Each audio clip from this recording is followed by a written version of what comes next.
अस्सलाम वालेकुम नाजरीन, मेरा नाम है शेख जावेद और आप देख रहे हो एसके न्यूज़। एसके न्यूज़ में आपका फिर से स्वागत है। जैसा कि आज 12 रबीउल अव्वल का दिन है और यहाँ आवाम के अंदर जोश देखा जा रहा है। तमाम आवाम के बीच में आए हैं कि आवाम की राय जानना चाहते हैं कि यार हुकूमत ने जैसे गाइडलाइन दी थी कि 5 गाड़ियों का काफिला आप निकाल सकते हो और ये लोग ने पूरा एहतमाम के साथ निकाला भी है, लेकिन आवाम में जोश है कि आवाम क्या चाहती है, हम आवाम से जानना चाहते हैं। अस्सलाम वालेकुम। वालेकुम अस्सलाम। आपका नाम बताइए सर। मेरा नाम अतर तालिब है। ये सिर्फ मैं ही नहीं बल्कि पूरा शहर मुझे जानता है। तो मैं शायर हूँ, अतर तालिब को हर कोई पहचानता है।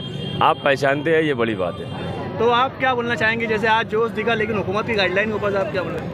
हुकूमत की गाइडलाइन को तो हम मान के चलेंगे कि हुकूमत ने जो गाइडलाइन दी है तो जाहिर सी बात है कि यार पूरे हिंदुस्तान से अभी मुकम्मल तरीके से कोरोना ख़त्म नहीं हुआ है। कोरोना को मद्देनज़र रखते हुए हुकूमत ने ये जो गाइडलाइन दी कि 5 गाड़ियों का परमिशन हुकूमत ने दिया, हम उसको मानते। लेकिन ये पैगम्बर इस्लाम हज़रत मोहम्मद सल्लल्लाहु अलैहि वसल्लम की यौम पैदाइश का दिन है, जश्न ईद मिलादुन नबी का दिन है। हर मुसलमान चाहता है कि हम अपने पैगम्बर की पैदाइश की खुशी जिस तरीके से मनाना चाहिए उसी तरीके से मनाते रहे।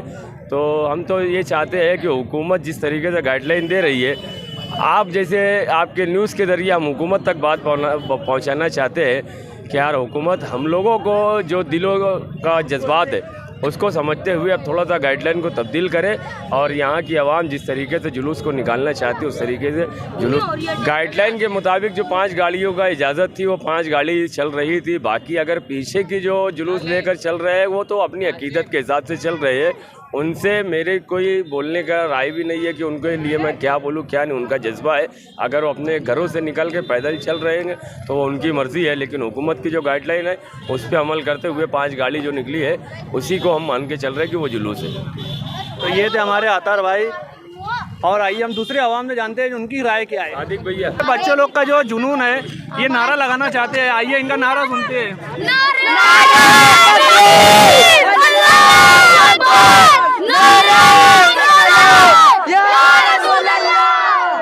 और ये उनके अंदर खुशी थी कि ये इज़हार करना चाहते थे और वो इज़हार कर चुके हैं। आइए हम दूसरे लोगों से जानकारी लेते हैं।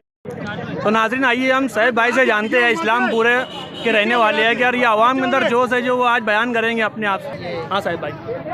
बहुत ही अच्छा जुलूस निकला, 5 गाड़ियों की परमिशन मिली, मगर आवाम का हर साल की तरह इस साल भी जज्बा था कि हम ज़्यादा हर साल की तरह इस साल भी पब्लिक में जज्बा था कि जैसे हर साल जुलूस बनाते हैं हम वैसे ही इस साल भी बनाए। मगर पुलिस ने यानी रास्ता रोकने की कोशिश की, उसके बाद भी आवाम मांगी नहीं। आवाम का जोश था तो इधर उधर से रास्ता निकाल के उन्होंने जुलूस का अच्छे से एहतमाम करा और गर्दियों में रहा और जो घरों से निकालेंगे। ठीक है नाजरीन, तो ये थे हमारे साहिब भाई। नारा भी लगा दे, नारे तकबीर, नारे रिसालत, या रसूल अल्लाह। तो ये थे हमारे साहिब भाई लल्ले शौब, अभी मालेगांव में नासिक ज़िला केसरी भी जीत के आए हैं। ये इनको बहुत बहुत मुबारकबाद भी देते हैं। और ये थे नाजरीन, इनके अंदर जोश है इतना कि ये हर साल हम बढ़ा के बनाना चाहते हैं, धूम से बनाना चाहते हैं, लेकिन आवाम बनाना चाहती है, लेकिन हुकूमत गाइडलाइन दे रही है और हुकूमत आवाम प्यार है कि आप सल्लल्लाहु अलैहि वसल्लम के प्यार में अपने घरों से निकले हैं और 80 तक का पहुँचे हैं। लेकिन मुकम्मल वीडियो हमारे SK news channel Malegaon Mustafa बंगार बाज़ार डायमंड कारपेट होलसेल रेट में यहाँ पर कारपेट दिया जाता है।